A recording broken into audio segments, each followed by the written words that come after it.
अच्छा, तुम्हारा आज का टॉपिक है नॉर्मोसिटिक एनीमिया। ठीक है, हम लोगों ने पढ़ा नॉर्मोसिटिक एनीमिया मतलब वो जिनका साइज़ जो है वो कितना है, नॉर्मल 80 to 100 MCV। ठीक है, हम लोगों ने पहले पढ़े ना माइक्रोसिटिक और मैक्रोसिटिक एनीमिया, जिनमें या 80 से हमारे पास क्या होता था, कम हो जाता था MCV, या 100 से हमारे पास क्या होता था, ज़्यादा। लेकिन अगर 80 से 100 के दरमियान में ही हो तो ये हमारे पास क्या है, नॉर्मोसिटिक एनीमिया। अच्छा, अब ये नॉर्मोसिटिक एनीमिया होता क्यों है? इसकी मेजर दो रीजंस हैं हमारे पास, बेसिक दो रीजंस हैं। नंबर वन, या तो हमारे पास ब्रेक डाउन हो रहा है, किसका, आरबीसीज का, आरबीसीज की क्या हो रही है, ब्रेक डाउन। या नंबर टू, हमारे पास क्या हो रहा है, हमारे अंडर प्रोडक्शन हो रही है। क्या हो रही है, अंडर प्रोडक्शन किसी वजह से। मतलब कि साइज नॉर्मल है लेकिन या तो वो टूट रहा है या फिर हमारी बॉडी उसको अंडर प्रोड्यूस कर रही है, तो हमारे पास क्या हो जाएगा, एनीमिया। ठीक है, अब ना इस वक्त रेड ब्लड सेल जो है ना, ये हमारी बोन मैरो से, किधर से, बोन मैरो से जाता है ना ब्लड के अंदर। ठीक है, तो ये ना बिल्कुल एक न्यू बॉर्न बेबी की तरह जब बोन मैरो में बन के ब्लड में जाता है ना, तो थोड़ा सा डिफरेंट होता है। ठीक है, नॉर्मल रेड ब्लड सेल से थोड़ा सा डिफरेंट होता है। वो क्या, नंबर वन कि इसके ना अंदर थोड़ी सी ना ब्लूइश कलर होता है। ब्लूइश कलर क्यों होता है, ब्लूइश कलर? क्योंकि हमें पता है कि जो हमारा न्यूक्लियस है उसकी अगर हम स्टेनिंग करें तो वो ब्लू कलर देता है। तो जिस वक्त हम, जो हमारा नॉर्मल रेड ब्लड सेल है ना बॉडी के अंदर, उसके अंदर ना जब वो रिलीज़ होता है बॉडी ब्लड के अंदर, तो ना उसके अंदर थोड़ा सा ना जेनेटिक मटेरियल मौजूद होता है। थोड़ी अमाउंट में क्या है, जेनेटिक मटेरियल मौजूद है। तो जब ये रिलीज़ होता है ना, उसके बाद ये जब जाता है हमारे पास कहाँ पे, स्प्लीन में। स्प्लीन में से पास आउट होता है ना, स्प्लीन एक किस्म का क्या है, चेक पॉइंट है इसका, चेक पॉइंट। तो इसके अंदर से ना फिर वो ये चीज़ें रिमूव कर देता है और हमारे पास ना मेच्योर रेड ब्लड सेल बन जाता है। ठीक है, नंबर वन थोड़ा सा ब्लूइश कलर है, और नंबर टू थोड़ा सा ना साइज़ भी बड़ा होता है। ठीक है, साइज़ भी बिग है। तो जब ये स्प्लीन में से गुजरता है ना, तो ये ज़ाहिर सी बात है ये चीज़ जो है जब निकल जाएगी तो साइज़ भी थोड़ा सा छोटा हो जाएगा। तो हमारे पास जब red blood cell bone marrow से ब्लड में एंटर हुआ तो थोड़ा सा red, mature red blood cell से डिफरेंट है, bluish colour due to the presence of genetic material and थोड़ा सा बिगर इन साइज। और इस डिफरेंट रेड ब्लड सेल को हम कहते हैं रेटिकुलोसाइट। ठीक है, क्या कहते हैं, रेटिकुलोसाइट। अब मैंने ये बताया कि अब अगर हमारी बॉडी में एनीमिया हो गया, ठीक है, क्या हो गया, एनीमिया, तो हमारी बॉडी क्या, मतलब ज़ाहिर सी बात है रेड ब्लड सेल्स जो हैं वो कम हो गए हैं। तो हमारी बॉडी इसके नतीजे में क्या करेगी, ज़ाहिर सी बात है बोन मैरो को बोलेगी कि भाई अनीमिया हो गया है, रेड ब्लड सेल्स कम हो गया, ज़्यादा प्रोडक्शन करो। अब ज़्यादा प्रोडक्शन होगी तो ज़्यादा रिलीज़ होगी, ज़्यादा रिलीज़ होगी तो हमारे पास रेटिक्यूलोसाइट्स की अमाउंट ज़्यादा नहीं हो जाएगी ब्लड में, और ये तो हम लोग चेक कर सकते हैं। तो इसकी नॉर्मल अमाउंट कितनी है, 1 से 2%। तो ये अगर इससे ज़्यादा हो जाए तो हम लोग कहेंगे कि भाई बॉडी जो है वो रेड ब्लड सेल्स प्रोड्यूस कर रही है नॉर्मल, लेकिन वो कम है और एनीमिया हो रहा है। तो उसकी रीज़न क्या होगी कि ब्रेक डाउन हो रही है रेड ब्लड सेल्स की। मतलब रेड ब्लड सेल्स बन रहे हैं लेकिन उनकी क्या हो रही है, ब्रेक डाउन। दोबारा बताता हूँ, एनीमिया हो गया है तो बॉडी के अंदर रेड ब्लड सेल्स कम हो गए हैं, तो बॉडी इसके नतीजे में बोन मैरो को बोलती है कि भाई ज़्यादा रेड ब्लड सेल्स प्रोड्यूस करो। तो अगर तो वो ज़्यादा रेड ब्लड सेल्स प्रोड्यूस कर रही है और रेटिकुलोसाइट्स जो कि न्यू रेड ब्लड सेल्स हैं उनकी अमाउंट ब्लड में ज़्यादा हो रही है। इसका मतलब है नॉर्मली बॉडी प्रोड्यूस कर रही है, तो अंडर प्रोडक्शन नहीं है, ये क्या है, ब्रेक डाउन है रेड ब्लड सेल्स की। ठीक है। और अगर हमारे पास अंडर ये रेटिकुलोसाइट्स की जो अमाउंट है वो एनीमिया के बाद भी कम ही रहे, तो हम लोग कहेंगे कि भाई ये क्या है, अंडर प्रोडक्शन है। ठीक है। लेकिन टेक्निकल चीज़ अब आएगी, थोड़ी सी टेक्निकल, कि हमारे पास ना एनीमिया जब होता है ना, एनीमिया होता है, तो चाहे वो अंडर प्रोडक्शन हो, चाहे वो ब्रेक डाउन हो, चाहे कोई भी रीज़न हो, उसमें हमारे पास रेटिक्यूलोसाइट्स की जो परसेंटेज है ना वो इंक्रीज़ करती ही करती है। अब वो क्यों करती है? अच्छा जी, मैं अब ना ब्लड लेता हूँ, यहाँ पे नॉर्मल ब्लड लिया मैंने। ठीक है।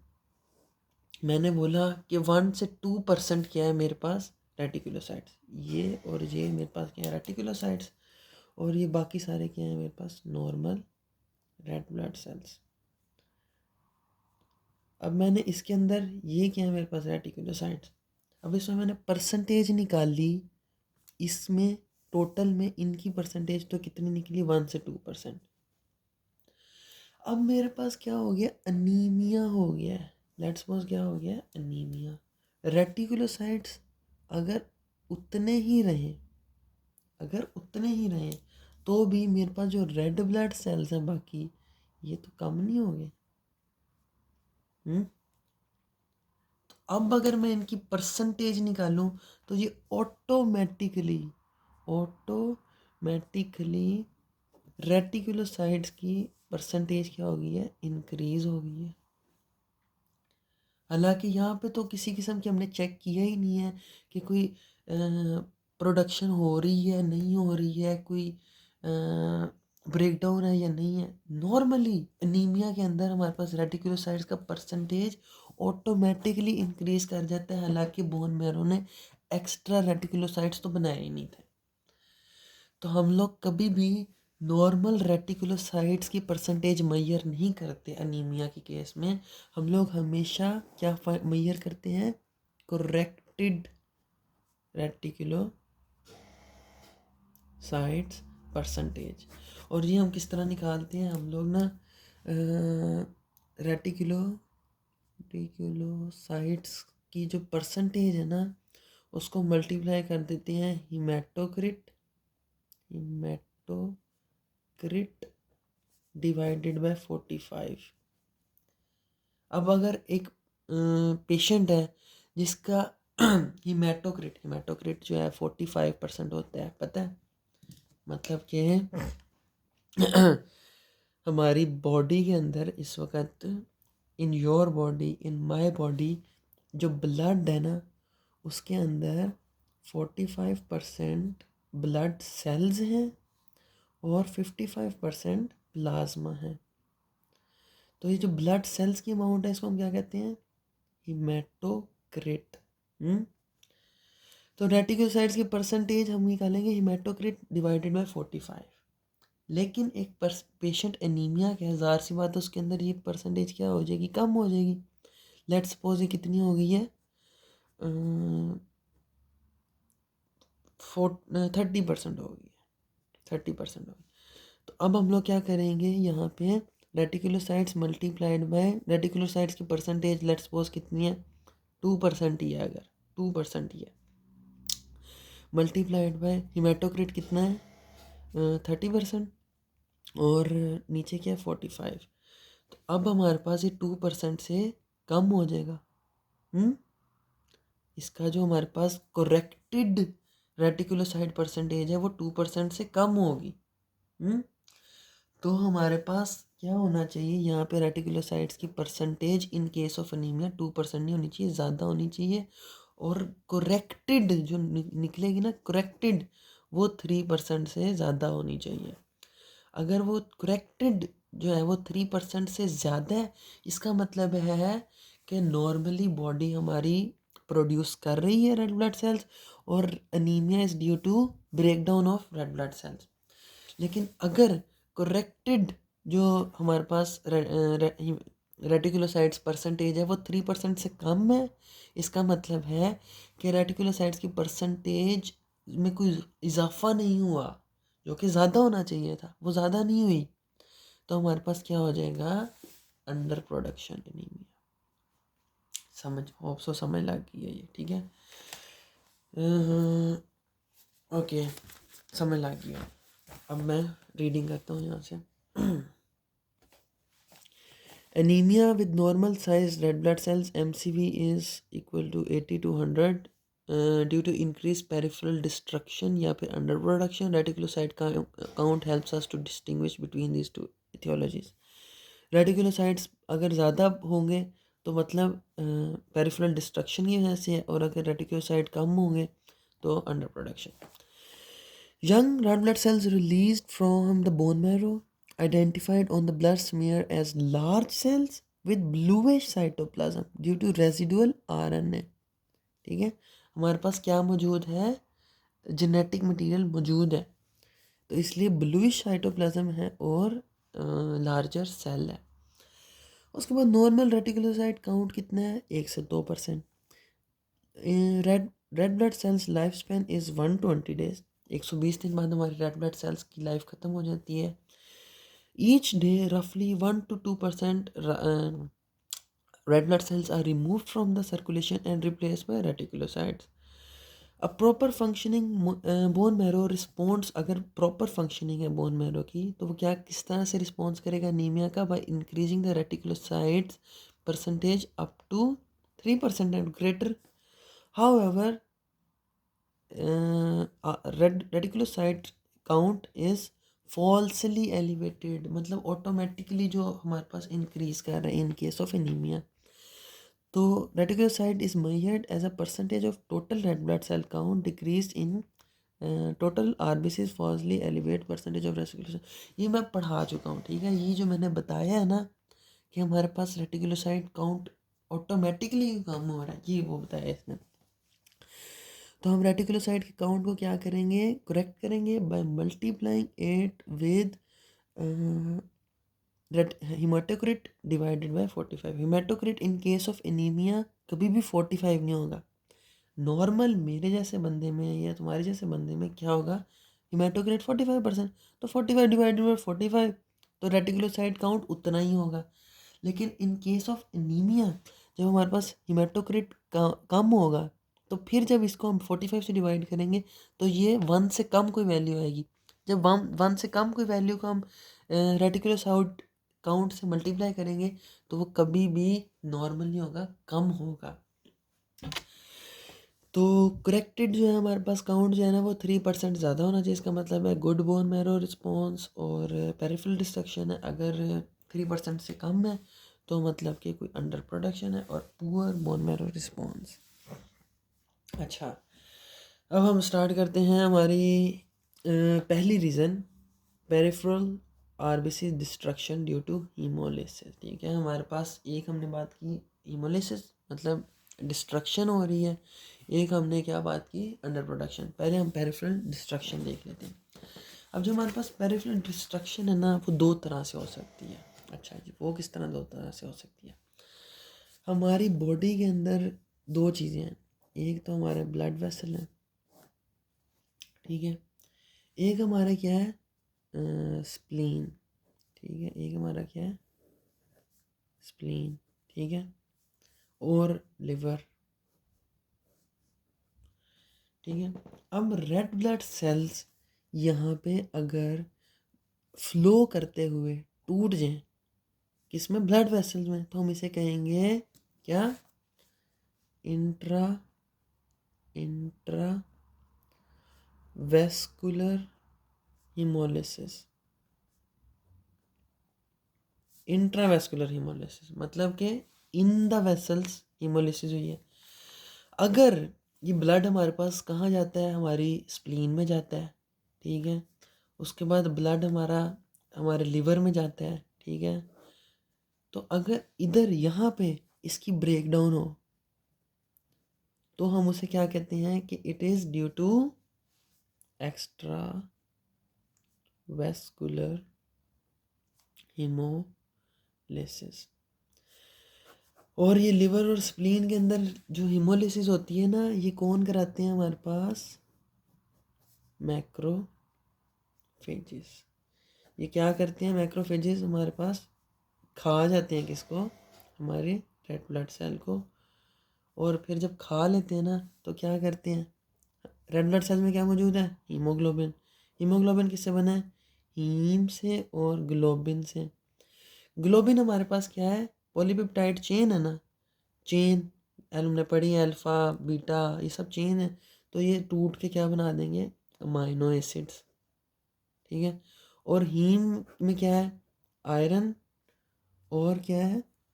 प्रोटोपोरफायरिन। तो ये जो हमारे पास आयरन है ये तो स्टोर हो जाएगा, बॉडी इसको स्टोर कर लेगी। और जो प्रोटोपोरफायरिन है ना, ये हमारी जो लिवर, ये जो स्प्लीन है यहाँ पे बनता है, वो भी लीवर को भेज देते हैं। और जो लीवर में बन रहा है वो तो लीवर में ही है। तो उसको ये लीवर क्या करता है? इस प्रोटोपोरफायरिन, नहीं नहीं, यहाँ लिवर नहीं करता। यहाँ पे जब ब्रेक डाउन होती है यहाँ पे स्प्लीन में या लिवर में, तो प्रोटोपोरफायरिन को ब्रेक डाउन कर दिया जाता है किसके अंदर? Unconjugated bilirubin. अनकॉन्जुगेटेड बिलीरुबिन में। फिर ये जो अनकॉन्जुगेटेड बिलीरुबिन है ना, इसको ये हम लोग स्प्लीन से लिवर में, और जो लिवर है उसको लिवर में ही क्या करते हैं? कॉन्जुगेट। और उसको किधर डाल देते हैं हम लोग? बाइल में। तो हमारे बाइल में ही होता है। और बाइल किधर जाता है? हमारी स्मॉल इंटेस्टाइन में। और स्मॉल इंटेस्टाइन में क्या करता है? एसिमिलेशन कराता है, फैट्स की ब्रेकडाउन। और उसके बाद हमारी फीसिस के थ्रू आउट ऑफ बॉडी। तो कितना मतलब अच्छा ये एक तरीका बना हुआ है जिसमें हम लोग क्या कर रहे हैं कि हमारी प्रोटोपोरफायरिन से क्या बना रहे हैं? बिलीरुबिन। बिलीरुबिन को कॉन्जुगेट करके उसको बाइल में डाल के उसको स्मॉल इंटेस्टाइन में डाल के फिर फीसिस से आउट ऑफ बॉडी। लेकिन यहाँ पे कॉम्प्लिकेशन होती है। वो पता है क्या है? वो ये कि जिस वक्त बहुत नॉर्मली, लेट्स सपोज मेरा जो लिवर है ना, वो 1 सेकंड के अंदर ना 10 प्रोटोपोरफायरिन को ना, सॉरी, अनकॉन्जुगेटेड बिलीरुबिन को ना कॉन्जुगेट करता है। 10 बिलीरुबिन को। ठीक है। अब अगर मेरे पास, ये तो नॉर्मल मेरे जैसे बंदे में है जिसका 120 दिन बाद रेड ब्लड सेल्स टूट रहे हैं। लेकिन एक पेशेंट है जिसके अंदर हीमोलिसिस हो रही है, धड़ाधड़ रेड ब्लड सेल्स टूटते जा रहे हैं। तो उसके अंदर क्या 1 सेकंड में 10 बिलोरी भी नहीं होंगे? नहीं। हो सकता है 20 आ जाएं, हो सकता है 30 आ जाएं। लेकिन लिवर तो 10 ज़्यादा नहीं कर सकता। तो बाकी क्या होंगे? बाकी ब्लड में ही रह जाएंगे। बाकी बिलीरुबिन जो अनकॉन्जुगेटेड है वो तो ब्लड में रह जाएगा। तो वो unconjugated bilirubin in blood is jaundice. तो हमारे पास हम लोग जो ये एक्स्ट्रा वेस्कुलर है ना, एक्स्ट्रा वेस्कुलर हीमोलिसिस होती है, उसके अंदर हम लोग क्या देखते हैं? जॉन्डिस। अच्छा, अब हम, ये तो हो गया ना ओवरव्यू, सारा रीडिंग कर लेते हैं। अच्छा, peripheral red blood cells destruction can be divided into extravascular and intravascular hemolysis. Both results is anemia with good bone marrow response. Good bone marrow response underproduction नहीं है.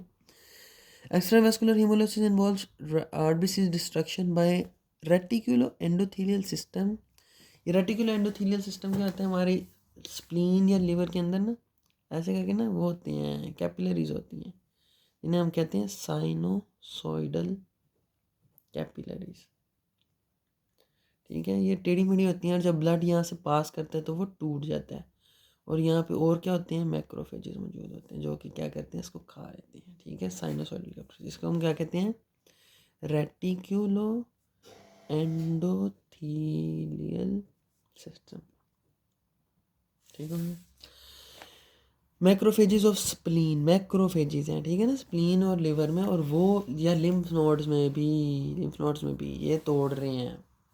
मैंने जो बात की यहाँ पे देखो ना, मैक्रोफेजेस हैं जो खा रहे हैं। अच्छा, macrophages consume red blood cells, break down haemoglobin, globin जो है वो क्या, अमाइनो एसिड, हीम जो है वो क्या, आयरन एंड प्रोटोपोरफायरिन।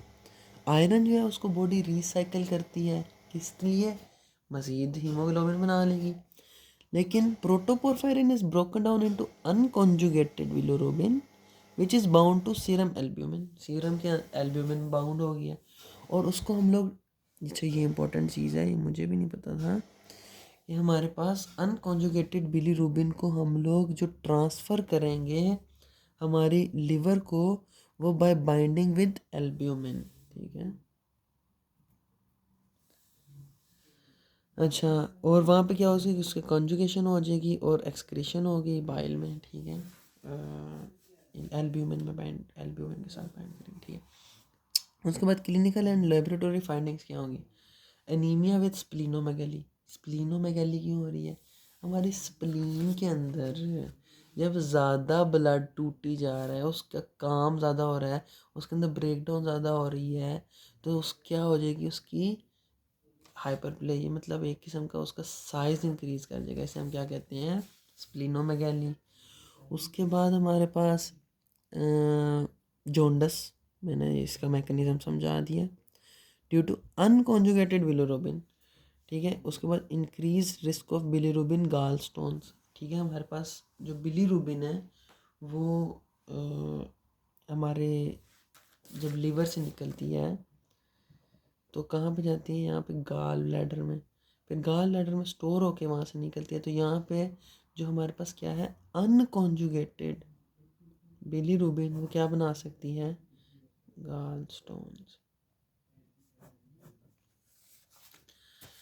अच्छा, उसके बाद हमारे पास क्या है, बोन मैरो का हाइपरप्लेजिया, हाइपरप्लेजिया का मतलब है कि वो काम ज़्यादा कर रही है, हाइपर ज़्यादा, प्लेजिया काम। तो करेक्टेड हमारे पास रेटिकुलोसाइट जो है वो 3% से ज़्यादा है, okay good. Intravascular haemolysis involves destruction of RBCs within the vessels, इसमें हमारे पास क्या होगा, ये अब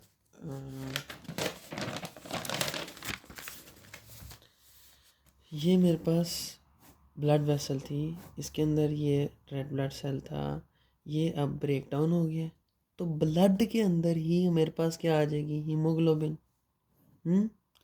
तो हमारे पास क्या होगा, हीमोग्लोबिनीमिया, नीमिया मतलब ब्लड, हीमोग्लोबिन मतलब हीमोग्लोबिन।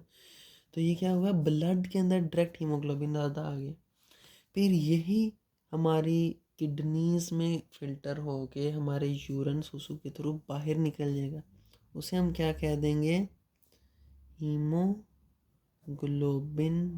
नूरिया, यूरिया मतलब हम लोग इसको उसके लिए यूज़ करते हैं, यूरिन के लिए।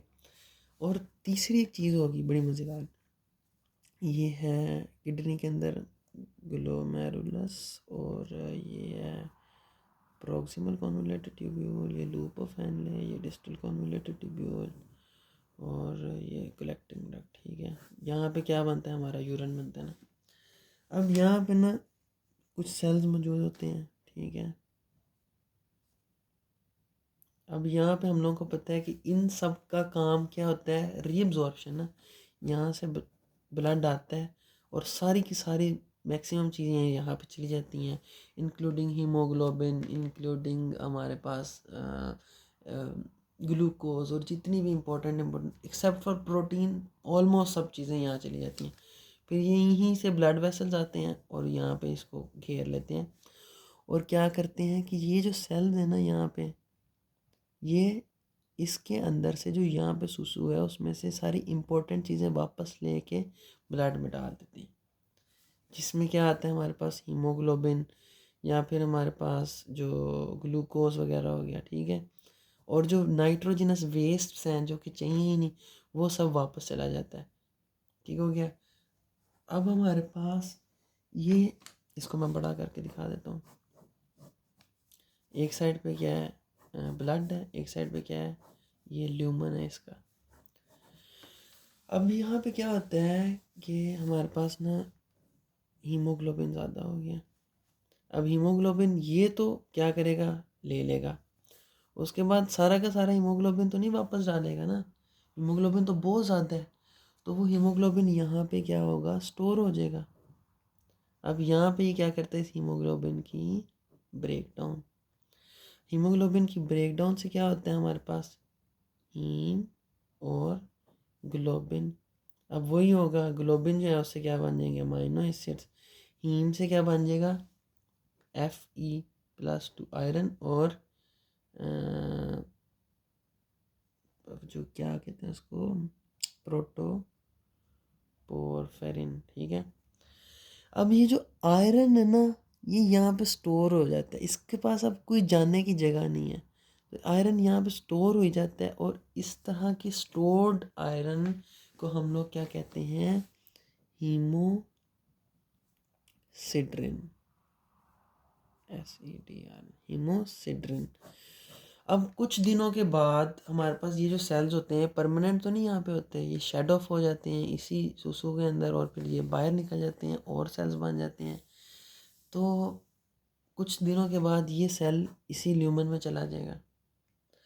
अब ये 10 तकरीबन दिनों बाद, अब 10 दिन बाद जब हम लोगों ने उसका यूरिन एनालिसिस करेंगे, तो उसके यूरिन में हम लोग को ये जो हीमोसिड्रिन थी ना, ये मिलेगी।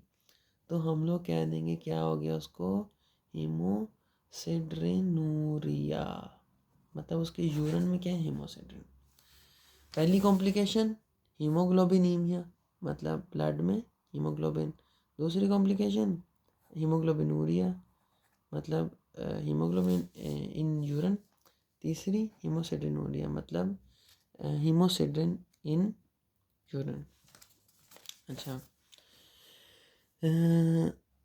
hemoglobinemia, hemosideruria. Renal tubular cells picks up some of the hemoglobin that is filtered into urine and break it down into iron, which is accumulated as hemosidrin. Tubular cells then eventually shed, resulting in hemosideruria, decreased serum haptoglobin. ये अभी मुझे याद नहीं है, मैं दोबारा बता दूँगा फिर नेक्स्ट लेक्चर में ना।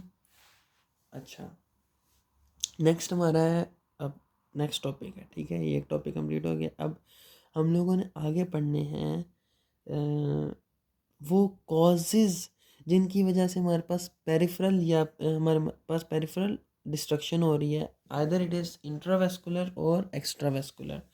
तो कुछ ऐसे कॉजेज़ हैं जिनकी वजह से हमारे पास एक्स्ट्रावेस्कुलर हीमोलाइसिस इज़ ग्रेटर, कुछ ऐसी कॉजेज़ हैं जिनकी वजह से इंट्रावेस्कुलर हीमोलाइसिस इज़ ग्रेटर। पहले हम लोग पढ़ेंगे नॉर्मोसिटिक एनीमियाज विद प्रीडोमिनेंट, मतलब डोमिनेंटली एक्स्ट्रावेस्कुलर हीमोलाइसिस हो रही है, मतलब कि हमारे पास इन लिवर, स्प्लीन और लिम्फ नोड्स, हमारे पास जो वहाँ पे मैक्रोफेजेस हैं वो इसकी क्या करा रहे हैं, हीमोलाइसिस। तो हमारा पहली बीमारी है हेरिडिटरी स्फेरोसाइटोसिस। अब इसके नाम के अंदर ही हमें पता चल गया क्या है ये हेरिडिटरी, मतलब कि ये इनहेरिटेड है फ्रॉम पेरेंट्स। स्पेरोसाइटोसिस, स्फेरो, नॉर्मली हमारा रेड ब्लड सेल किस तरह का होता है, इस तरह का, ठीक है, कैंडी की तरह होता है, ठीक है, दरमियान से फिसा हुआ, और ये साइडें इस तरह करके ना, इस तरह का होता है रेड ब्लड सेल। तो इस केस में ये किस तरह का हो गया है, एक लाइक अ फुटबॉल, सफेयर, लाइक अ सफेयर फुटबॉल, मतलब कि जो ये इस तरह हो गया, ये किसी ने दबाया हुआ था ना उसको दरमियान से, वो नहीं रहा अब। अच्छा जी, अब हुआ क्या यहाँ में, हमारे रेड ब्लड सेल के ना ये इम्पोर्टेंट 3 प्रोटीन्स होती हैं। नंबर 1 बैंड 3, ये क्या है हमारी, वो है ना मेम्ब्रेन, तो यहाँ पे मौजूद है क्या, बैंड 3, बैंड 3। इस बैंड 3 के साथ मौजूद है एंकरिन। एंकरिन और इस एंकरिन के साथ मौजूद है हमारे पास स्पेक्टरिन। ठीक है, स्पेक्ट्रिन, एंकरिन, बैंड 3, स्पेक्ट्रिन। अब ये जो है ना, एक किस्म का इस रेड ब्लड सेल्स के अंदर जो ये पिचकाहट है, मतलब इसको दरमियान से, एक फुटबॉल को पकड़ के दरमियान से फिसाया हुआ है। जिस तरह कि फुटबॉल में हवा का मौजूद है, उसको दबा दें तो इस तरह की शेप बन जाती है। तो इसकी जो शेप मेंटेन की हुई है इन 3 इम्पोर्टेंट प्रोटीन्स ने की हुई है। Ankyrin, spectrin, band 3। Ankyrin, spectrin, band 3। अब अगर हमारे पास क्या हो जाए, इनहेरिटेडली इन प्रोटीन्स के अंदर किसी किस्म का मसला आ जाए तो क्या होगा? क्या ये मेंटेन रहेगा स्ट्रक्चर? नहीं। तो ये किस तरह का बन जाएगा? फुटबॉल की तरह का। अब मेरे पास ये क्या है? Sinusoidal arteries of spleen. Let's, अब यहाँ से एक ये सेल है, ठीक है, रेड ब्लड सेल, जो कि मोल्ड भी हो सकता है अपना साइज, मतलब अपनी स्ट्रक्चर को चेंज कर सकते हैं। और एक ये है फुटबॉल। ये दोनों यहाँ से गुजर रहे हैं, तो ये तो आगे पीछे ऐसे दाएं बाएं होके किसी ना किसी तरह निकल जाएगा।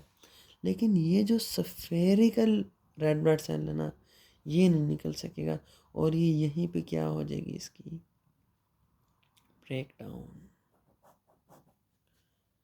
और इसको हम लोग कहते हैं हेरिडिटरी स्पेरोसाइटोसिस। अच्छा जी, लेट्स रीड।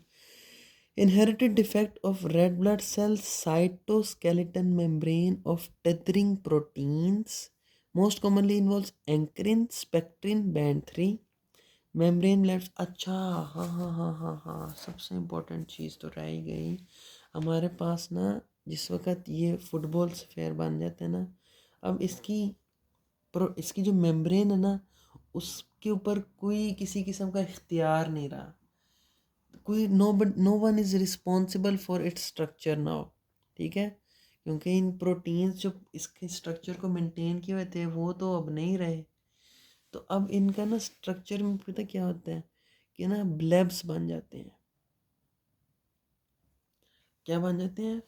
ब्लेब्स, दाने निकल आते हैं। ठीक है, और ये ना शेड ऑफ भी होते रहते हैं।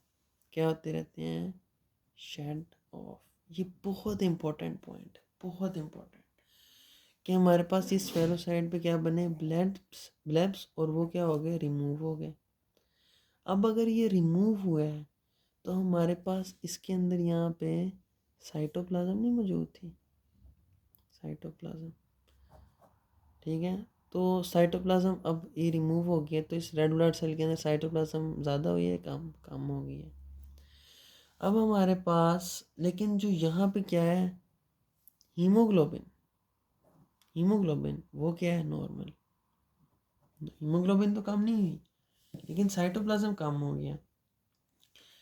तो हमारे पास ना जो इम्पोर्टेंट एक टेस्ट होता है, ठीक है, जिस तरह MCV हम लोग मीन कॉर्पस्कुलर वॉल्यूम निकालते हैं, साइज निकालती है रेड ब्लड सेल का, इस तरह हम ना मीन जो हीमोग्लोबिन कंसंट्रेशन ये भी निकालते हैं।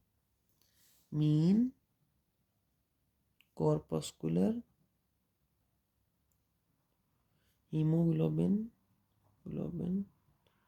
का कंसंट्रेशन, ठीक है, इसको हम लोग कहते हैं MCH।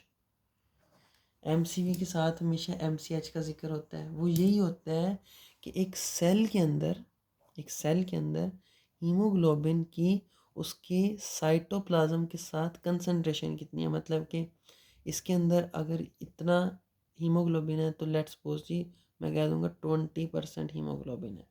इसका MCH कितना हो गया? 20%। लेट्स सपोज अब हमारे पास इस केस में क्या हुआ है कि थोड़ी सी साइटोप्लाज्म अलहदा हो गई है, रिलीज हो गई है। तो अब अगर हम लोग इसका MCH निकालें तो MCH इंक्रीज नहीं हो जाएगा? हीमोग्लोबिन है उतनी, लेकिन due to the decrease of cytoplasm its concentration has been increased, तो हमारे पास MCH विल बी इंक्रीज। अच्छा रीड कर लेते हैं। Membrane blebs are formed and lost over time, मतलब मेम्ब्रेन के ऊपर ये दाने से निकल आए और ये रिमूव भी हो जाते हैं। Loss of membrane render cell round spherocytes instead of disc shape. Spherocytes are less able to manoeuvre, मतलब अपने आप को चेंज करके through splenic sinusoids and are consumed by splenic macrophages resulting in anaemia. Clinical and laboratory findings includes spherocytes with loss of central pallor।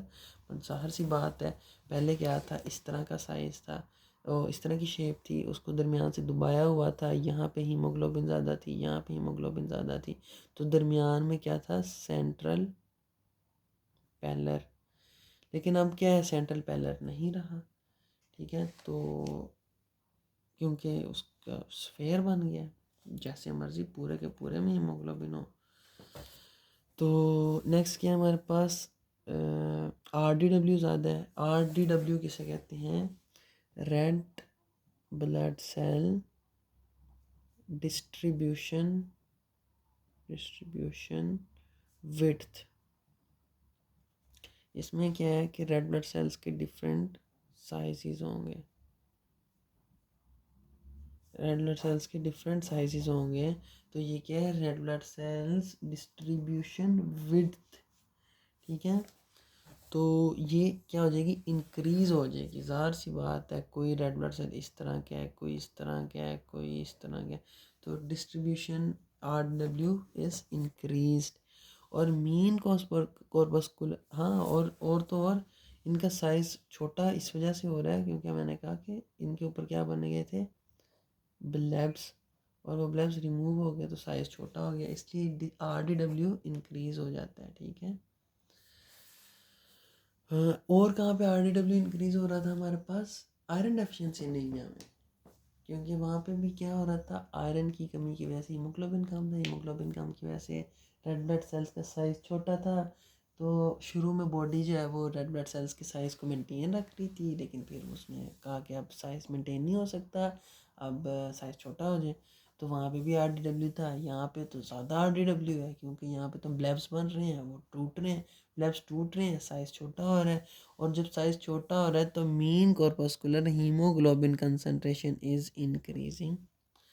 उसके बाद स्प्लीनोमेगैली हो जाएगी, same reason, क्योंकि स्प्लीन के अंदर हमारे पास साइनोसॉइड्स के अंदर ब्रेक डाउन हो रही है, तो वहाँ पे क्या हो जाएगी, इनलार्जमेंट हो जाएगी उसकी, जॉन्डस हो जाएगा due to unconjugated bilirubin, same वही जो पीछे पड़ी हम लोगों ने रीज़न, अनकॉन्जुगेटेड बिलिरुबिन ज़्यादा हो जाएगा।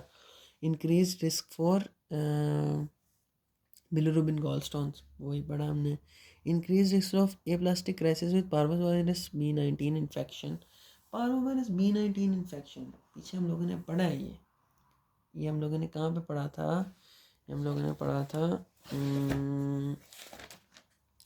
इधर पढ़ा था हमने, हाँ, ये हम लोगों ने बीटा थैलेसीमिया में पढ़ा था ना, बीटा मेजर थैलेसीमिया में। अच्छा, तो अब हमारे पास क्या है कि इसका रिस्क भी ज़्यादा हो जाएगा क्योंकि रेड ब्लड सेल जो हैं वो बहुत कम हो गए हैं। तो अगर एप्लास्टिक क्राइसिस हो जाए तो एरिथ्रोइड प्रिकर्सर जो हैं वो रेटिकुलोसाइट्स बनाना बंद कर देंगे और ब्रेक डाउन दर दर दर दर होती जा रही है, पीछे से रेड ब्लड सेल्स बन नहीं रहे, तो हमारे पास एप्लास्टिक क्राइसिस आ जाएगा। उसके बाद हमारे पास इसको डायग्नोज किस तरह करते हैं, डायग्नोज करते हैं हम लोग एक टेस्ट से जिसका नाम है osmotic fragility test. Osmotic fragility test, इस ऑस्मोटिक फ्रेजिलिटी टेस्ट में हम लोग क्या करते हैं, हमारे ना रेड ब्लड सेल को ना एंटर कर देते हैं किसके अंदर, वाटर में। अब यहाँ पे वाटर डाला, अब ज़ाहिर सी बात है बाहर वाटर ज़्यादा है, इसके अंदर वाटर कम है, तो वाटर बाहर से अंदर आएगा। तो अगर एक नॉर्मल रेड ब्लड सेल हो ना, एक नॉर्मल रेड ब्लड सेल हो, तो उसमें हमारे पास पता क्या होता है कि थोड़ी सी ना स्पेस मौजूद होती है, मतलब इस तरह शेप है ना, तो पानी अंदर जाता है ना तो वो पहले इस तरह होता है और उसके बाद जाके वो क्या होता है, ब्रस्ट। लेकिन इस केस में क्या था, पहले से ही वो स्फेयर बना हुआ है, जैसे ही अंदर डालेंगे तो वो पानी बाहर से अंदर आएगा और ब्रस्ट हो जाएगा। तो यहाँ पे ये भी लिखा हुआ है, diagnosed by osmotic fragility test which reveals increase spherocyte fragility, मतलब उसके बहुत ज़्यादा फ्रेजाइल हो गया, फ़ौरन टूट जाएंगे इन हाइपोटोनिक सोल्यूशन। ट्रीटमेंट जो है ना इसकी, एक है स्प्लीनेक्टोमी। स्प्लीनेक्टोमी इसलिए कि हम लोगों के पास स्प्लीन नहीं होगा, तो स्प्लीन के हमारे पास ये साइनोसॉइडल आर्टरीज नहीं होंगी, साइनोसॉइडल आर्टरीज नहीं होंगी तो ये टूटेगा नहीं। तो इससे हमारे पास एनीमिया तो ठीक हो जाता है, लेकिन एक और मसला आ जाता है जिसे हम लोग कहते हैं होवल जोली बॉडीज़। ठीक है, मसला तो नहीं है, एक किस्म की ये फाइंडिंग है होवल जोली बॉडीज़। इसमें हमारे पास क्या होता है, मैंने बात की थी यहाँ पे शुरू में कि रेड ब्लड सेल्स के अंदर क्या मौजूद है, जेनेटिक मटेरियल। जब वो रिलीज़ होते हैं in the form of reticulocyte, उसमें थोड़ा सा जेनेटिक मटेरियल मौजूद है। तो इस जेनेटिक मटेरियल को कौन ठीक कर रहा था, स्प्लीन करेक्ट कर रहा था, spleen as a checkpoint इसको रिमूव कर रहा था। लेकिन अगर स्प्लीनेक्टोमी हो जाए, स्प्लीन ही नहीं रहा, तो क्या ये ठीक होंगे, नहीं। तो हम लोगों को इन रेड ब्लड सेल्स इस तरह का ब्लू स्टेन नज़र आएगा। क्या नज़र आएगा, ब्लू स्टेन, जिसको हम लोग क्या नाम देते हैं, होवल जोली बॉडीज़। इस तरह करके ये ब्लू कलर की बॉडीज़ नज़र आएंगी। ये क्या है असल में, जेनेटिक मटेरियल, होवल जोली bodies. Fragments of nuclear material of RBCs emerge on the blood smear.